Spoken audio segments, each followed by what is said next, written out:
Now, I just became a mother for the first time and I'm chained to a bed, and it was the most horrifying experience I have ever gone through.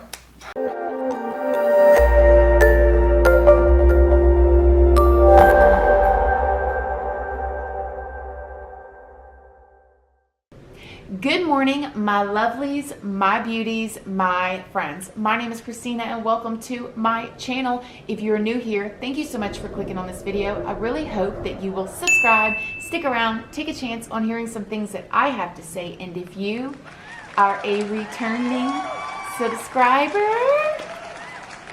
y'all already know, y'all are my babies. Put a red heart below right now if you said my intro with me.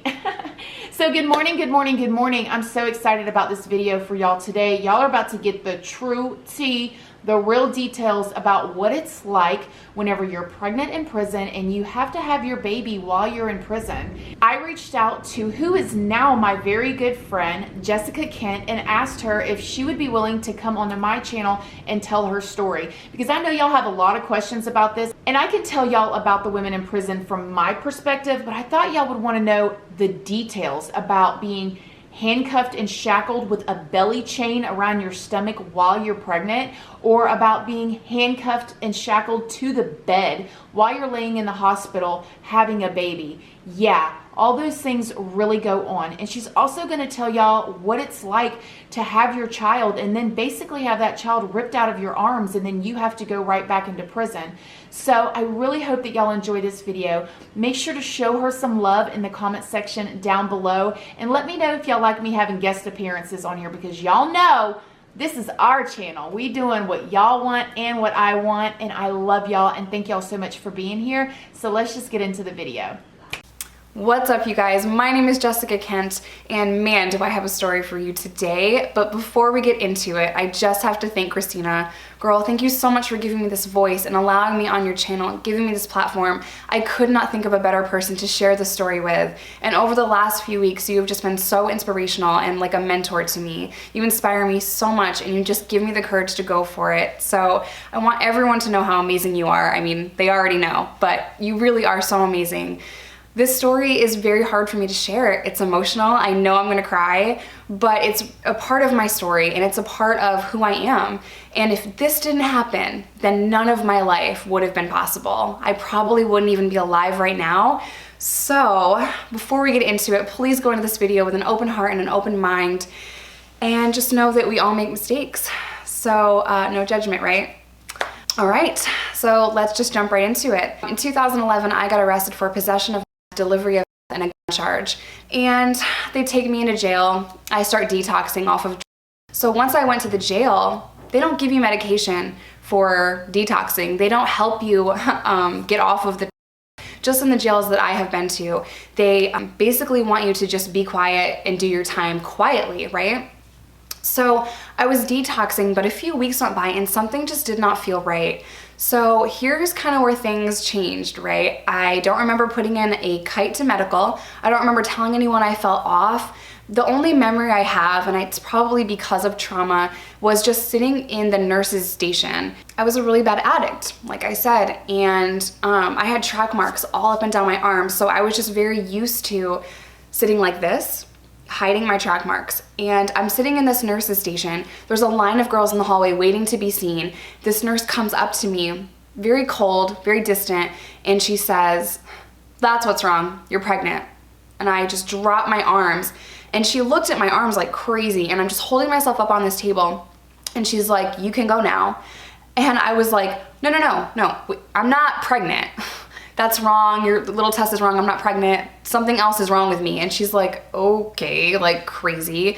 Like she just has 20 girls she has to see, and she figured out what was wrong with me. I need to go back to my cell, and I know she wants me to get up, but I couldn't even move. And that medical office was freezing cold, or maybe it was just me, but I remember just shaking and sitting there like completely in shock. And I didn't know how to move forward in that moment, so I just was in complete denial. I compartmentalized that and just thought, no, like I know how to go to prison. I do not know how to go to prison pregnant. And my mind just wouldn't even allow me to think about it because there's so many details that go into that, right? And I just thought, no, it's wrong, I'm not pregnant. So I get walked back into the pod and I go back up to my cell. It was a top tier cell and I was on a top bunk. Now, I was in jail with women that slept with my ex, who I just broke up with, women that didn't like me, women that snitched on me, women that had issues with me, and then people that did like me. So it was just a really crazy mix of people. And the one thing that I could not let them know is that maybe I was pregnant, because that would be a weakness, right? So a few hours go by, maybe even an entire day. Honestly, I don't even remember. I was so out of it. This cop comes in and goes, "Kent, roll up. You have to get moved." And I'm like, I was sleeping, I was kind of out of it, and I said, why? She's like, "Because you're pregnant." And she yells this, and if you've ever been in a jail, it's huge, the ceilings are so high, everything echoes. And I just thought, how dare you? Like, you just let everyone know. You let people know that do not like me. Like, I'm at risk. But of course I didn't say anything. I just wanted to do my time, right? And I had to just accept this after a while. You know, I couldn't hide it anymore. My stomach was growing. Weeks turned into months. And once I was about 3 months along, the jail started to realize, oh, she's not going anywhere. We're gonna have to treat her. And doctors would not go into this county jail. So they made me chain up and go to the free world for my doctor's appointments. Now keep in mind, a normal pregnancy has like a baby shower, a gender reveal party, you tell your husband or your boyfriend, and you tell your family, and you celebrate a new life. That was not my reality at all. My reality was denial, belly chains, getting transported to a public doctor's office. So I went to a free clinic, and I had belly chains and shackles on my hands and my feet, pregnant, walking into a medical unit in the free world. People are staring at me. I had people take pictures of me. It was so embarrassing. And I would walk in there, and the nurses would talk about me outside of the waiting, or outside of the office that they would see me in. And it was just horrifying, you guys. I felt like the lowest of the low. I felt horrible. And it was very difficult to understand what I was gonna have to go through. Now, I was 1,300 miles away from home. I had no family, I had no visits, I had no letters. I had to tell my mom I was pregnant on a 10-minute phone call that I had to hustle to get because I couldn't afford it. Just to be able to feed my baby was a struggle and a hustle. I would do haircuts, I would thread eyebrows, I would do anything just to get a few soups, and it was just the hardest time in my life. I eventually got transferred to prison to serve 2.5 years of a 5-year sentence, and I was put in a unit with other pregnant women. Now, I would see these women go out to have their babies, they'd be back in 24 hours, and they'd share pictures of their baby, and it was almost like it was just normal to them. Their families would come on Sunday and they would visit with their babies and then show everyone pictures, and it just seemed like an okay thing. And I honestly thought, if they can do it, I can do it. I am so strong. I know I got this. I know I'm stronger than them. And this is gonna be so easy for me. I've had 9 months to prepare. Well, at 4:30 in the morning on June 12th, I woke up to go to chow and my back hurt so bad. You don't get anything extra when you're in prison pregnant. You don't get an extra mat, you don't get an extra pillow, you don't get anything extra. So my back was in so much pain, but I thought, oh, I must have slept wrong. Like, okay. I didn't know what back labor was, right? But that's what it was back labor. And I walked to the chow hall and I started to have contractions, but myself, I was like, oh, it's not my due date. First time mom, right? It's not my due date. I'm not having a baby. Like, I'm fine. And my friends were like, you're in labor. And I'm just in complete denial. Like, no, it's not my day. So I'm having contractions and I'm sitting there with my spork trying to eat grits. I'm in the South, trying to eat my grits, and the pain was so bad. I dropped my spork. Grits kind of spilled on me. And my friend said, I'm gonna go get the cop. And I pulled her down. I'm like, don't you dare. I'm sitting there and I am like holding back tears in extreme pain because I am in active labor. Finally, the cops saw me and came over and they were like, are you okay? And someone else said, she's in labor. I didn't even have like the cojones to say I'm in labor. I didn't want the cops coming near me. I just didn't want to have that baby that day, but I don't have a choice, right? So they're like, do you need a wheelchair? And I said, no, I'll walk. Now from where I was, the infirmary was probably, I don't even know, a quarter mile. I mean, you have to walk outside. Compounds are kind of big, but I walked the whole way, and every single step I took just caused me so much pain. I'm starting to bleed, which is making me freak out. It's cold. I was terrified. So I go in and they hook me up in the infirmary, in the prison. They hook me up to these like monitors and they say, oh, you're having contractions. Sit in this wheelchair or wait till shift change. And I thought, wait till shift change? I'm in labor. But the prison does not care. The prison is not gonna call anyone special. The prison's not gonna make special arrangements for me to go have this baby. I'm gonna have to sit there and wait. But it's 4:30 in the morning. Shift change does not happen until 7:30, and then they have to do count. I can't even get help. I can't even call anyone.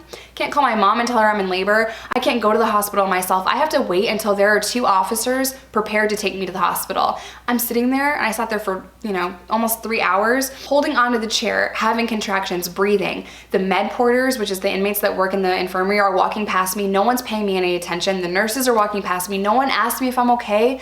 No one asked me if I wanted a drink of water. No one asked me anything. I was completely ignored, sitting in that chair for 3 hours in active labor, terrified. And finally an ambulance shows up, and I can finally go to the hospital. And I just remember them putting me in the ambulance, and I thought I was gonna name this baby Ivy. But then the nurse goes, oh, let's give her some IVs, and I thought, oh my God, can't name my baby that. So I just was in complete panic. I can't call anyone. I don't have any family. My husband's not with me. My boyfriend's not with me. I'm just completely alone. And this baby doesn't even have a name, so I'm just extremely emotional. I finally get to the hospital. They take me in, and I get the same judgment and shame that I did at the free clinic that I used to go when I was 3 months pregnant. These doctors and these nurses were so just judgmental. It was almost as if they're like, oh, we got another one. I was so blessed to have a really nice CO with me. And she said, girl, you're gonna be okay. And she was trying to talk to me. She said she had a daughter my age who just had a baby. So she's kind of emotional. She was so sweet to me. And I'm so grateful for that because I was so scared. She said, girl, you're gonna be fine. Everything's fine. This is completely normal. And I'm like, well, it hurts here, it hurts here. I'm completely freaked out. I don't know what it's like to have a baby. I didn't know the pain was gonna be that bad. It really was horrible. They allowed me to get an epidural. But the thing is, when I was trying to get the epidural, the nurses were kind of yelling at me to sit still, and I couldn't because I was in so much pain. So the epidural actually took to one side and not the other. So recovery was 10 times harder. But I thought in my crazy, delusional self, if I just don't look at this baby who's going to have to go into DHS because I have no family, if I just do not look at her, I will not love her. So at 3:30 on June 12th, my daughter was born, and they took her, went to clean her up, and I looked away, and I just thought, don't look at her, don't look at her, don't look at her. And the guard that was so sweet to me said, girl, you better look at that baby. And as soon as I did, as soon as I looked at my daughter, I loved her. I fell in love with her so fast. She was so beautiful and so tiny. She was almost 7 pounds, and I was just so amazed that I loved this little thing I've never seen before. It's unreal. The bond between a mother and a child is like no other. And it was just a wave of emotion of, oh my gosh, I just became a mom. But at the same time, this baby is gonna be taken away from me. And it was just really difficult to deal with. Well, about 5 hours later, shift change has to happen again, and this really crappy guard came in, and she chained my leg to the bed, and it was just so horrifying. We have nurses now coming in saying she has to walk around as soon as she feels strong enough so that she can heal, and that guard told me no. That guard told me I was not allowed to get out of that bed. Now, I just became a mother for the first time, and I'm chained to a bed, and it was the most horrifying experience I have ever gone through. So a few hours later, a doctor comes in and says, you can have Percocet, and let me just tell you how to take it. And I'm like, no, no, no. I'm an addict. I do not want Percocet. I need ibuprofen and coffee because I'm gonna stay awake for 24 hours to look at this baby. All I have is 24 hours. That doctor kind of smiled at me, and she said, I'm gonna give you another 24 hours. So I was blessed with 48 hours, and most women in that state only got 24 hours. I was so grateful and so there are no words to express how happy I was that I got an extra day with my baby. those 48 hours were not gonna last forever. Those 48 hours went by so fast. I couldn't eat. I wasn't hungry. All I wanted to do was feed this little baby and change this little baby because she was the most beautiful thing I'd ever seen. Well, it came time to leave. The cops came in and said, "Kent, it's time." Now, I did not know where my baby was gonna go. I couldn't call my mom and let her know I just had a baby. I couldn't let anyone know because of security reasons. And they said, "You have to put her down. It's time to go." I looked at them and I said, "Come get her." And they're like, "Kent, don't do this." And I just thought, you're gonna have to pry this baby out of my dead hands. I just did not wanna walk out of that room because this is the only thing in the world I've ever loved, and they're about to take it from me. I came to my senses and I just thought, I don't want my daughter to get hurt. So I put her down in that little like plastic bassinet thingy they have in hospital maternity wards. I set her down and I said, "I'll be back for you." And I'm holding on to that little bassinet and I feel the cops trying to pull me off of it, and I just did not want them to even touch me. And I remember just throwing a heinous fit, and they threw me down in the chair. It's like really hard as they could, threw me down in that chair, cuffed me in the front, and then cuffed my legs, and they're yelling at me. I just became a mother. I am like, my mother bear instincts have kicked in. I will fight all of you. That was my mindset in that moment.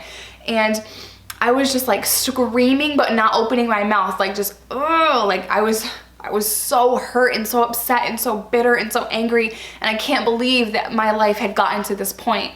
So they're wheeling me out of the hospital and the cuffs are so tight and I'm just pulling them because I thought maybe if I just pull hard enough, I can rip them off. I don't know where I was gonna go. I don't know why I thought that, but it just made me feel better, honestly, to just try to fight that. Most women, after they have their babies, go right back to general population to recover. For me, I had postpartum depression and probably PTSD, and they kept me in the infirmary for 2 weeks. I couldn't eat, I couldn't talk, nothing, and all I wanted to do was end my life. But something in me changed. In that moment, I thought, you need to be strong for this little girl, and you need to fight, and you need to get her back. This is not goodbye. This is just the beginning. And I kind of snapped out of it. Finally, when I was able to go back to the general population unit, it was now time for me to recover. Prisons will not give you special care. They will not give you special medicine. The prison also denied me medication to stop the milk that had came in. And you know what they gave me, you guys? Like, it's crazy. This is so messed up. The prison system is so twisted and so horrible. They gave me ACE bandages to wrap around my boobs, and if I put pressure on my boobs, the milk would go away, and that pain was unreal. They wouldn't give me anything from the hospital. They wouldn't let me take a single thing to heal myself. And I just remember being so horribly angry and just upset, but it lit a fire in me to get that little girl back. And I just told myself, just keep fighting, keep fighting, keep fighting for her.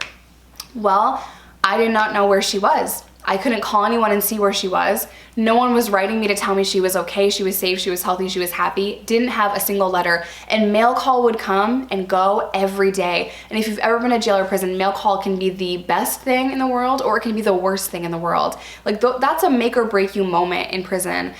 When you're alone and you've just gone through something so traumatic, it feels horrible to not get mail. So my child was 4 months old before I ever got a picture of her, and it was a photocopied black and white picture, and I was grateful for it, but I was also so angry that that's all they gave me. And I just remember thinking, like, you need to overcome this. All of this anger, all of these emotions, all these feelings, you need to use that as fuel to get your daughter back. Well, at 6 months, I had to go to court for the judge to oversee whether they need to petition my rights or not. And I walked in not knowing what my baby looked like. I remember like just sitting in the cell, the holding cell, getting ready to go to court, freezing cold. I was late for court. I'm pacing back and forth. I'm sweating, I'm nervous, but I'm cold. And I thought, how am I gonna know who's my baby? How am I gonna know what she looks like? There's probably gonna be other babies. It's family court. Like, I didn't know if my baby daddy, who was also in prison, was gonna be there, and I was so scared to even walk in. My heart was racing a million miles an hour. I was so nervous. Finally, they called my name, and I walked in to go to court, and I'm looking around, and I'm like, oh God. and I'm looking and I'm like, oh, that's her. And I saw her for the first time, you guys, and I just melted. I just immediately started crying. She had these 2 cute little ponytails, and this beautiful couple was holding her, and I was just shaking, so nervous, because I had no idea what that judge was gonna say. And finally they called me up to stand in front of the judge, and you have to walk up in shackles, you guys, like it's insane. So if you've ever been in shackles, you can take like baby steps. You walk like a penguin, like I swear, it's insane. So I'm like wobbling up there, and they go over everything. They say you're still in prison. They kind of just give the facts of it. And then the judge looked at me and said, do you want to say anything? And I just said, I will do whatever you tell me to do to get my daughter back. The minute I get out of prison, I will fight for her.